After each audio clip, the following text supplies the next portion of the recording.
travel when you have a medical condition.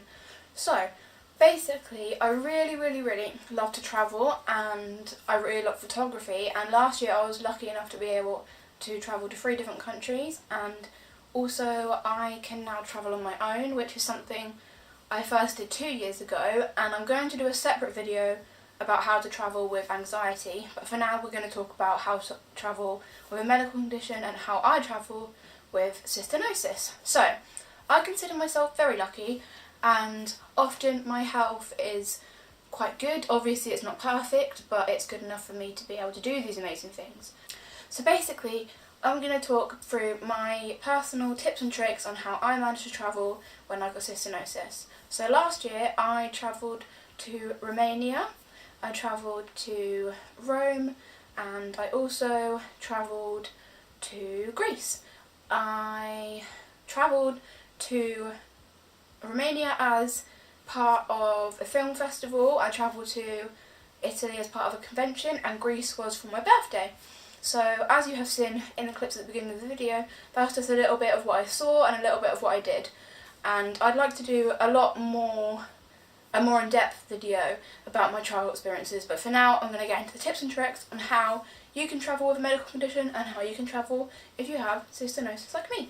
My number 1 tip is, when you're bringing your medication, always put it in your hand luggage. I know you probably know this, your parents probably know this, but that's just the best thing that I've been taught, because you're never really going to lose your hand luggage, but your luggage that goes in the plane could always get lost or delayed.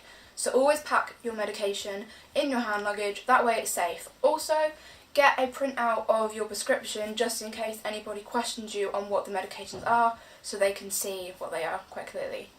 My second tip is to always bring a few extra medications. So just bring a little bit extra just in case, because you never know, your flight might be delayed or just anything could happen that means you're stuck there for a few more days. So it's always good to bring a little bit of extra medication just in case that happens. Or you could, sometimes you drop tablets, I drop them all the time, and then you just like have no idea where they went, so sometimes you just have to get another one out. Okay, my tip number 3, this kind of applies to everybody, even if you don't have a medical condition, but always pack for the worst. For example, pack paracetamol, pack rehydration treatment such as Dioralyte, because you never know.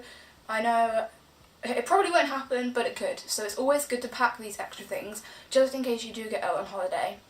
On that topic, also, if you have an e-hit card, always make sure you remember that. If you have maybe a health bracelet, I personally don't have one.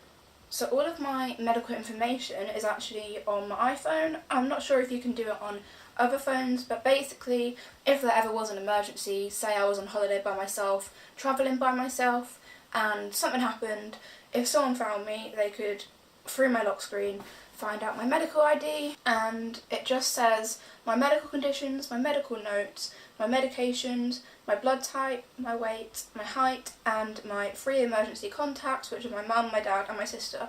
So that's actually quite a useful thing to have if you don't have like a medical bracelet or medical necklace. That's just like a little thing. If you didn't know about it, that's that. So remember your e-hit card, remember some kind of medical ID, and remember to pack extra medication. And finally, my 4th tip, relating to cystinosis and kidney transplants, always make sure you're putting a lot of sun cream on.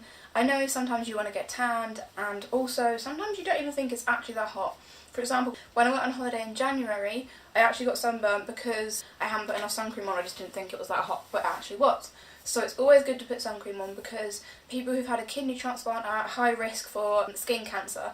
And a final thing, always, if you're on holiday, sometimes you might not be wanting to think about your medication, keep taking it, put reminders on your phone. So as for my 5th tip, I would just say try and have the best time you can, keep up to date with your medications, keep on schedule with your daily care as you would at home to keep your holiday safe, happy and healthy. So if you are going on holiday and you've got your own tips, please put them in the comments below. If you like this kind of video and you like the kind of shorter tips and tricks videos, give it a thumbs up. And if you've got any more questions, feel free to message me on social media, or you can leave a comment on YouTube. Go watch my other videos if you haven't yet, and thank you so much for watching. I will soon probably do a video how to combat anxiety when you're travelling, And also I'd like to do a more in-depth video about my travel experiences personally, because I just love travelling and this is something that I really love, so I'd like to do a more in-depth video about that and a blog post. Thanks for watching guys, see you next time!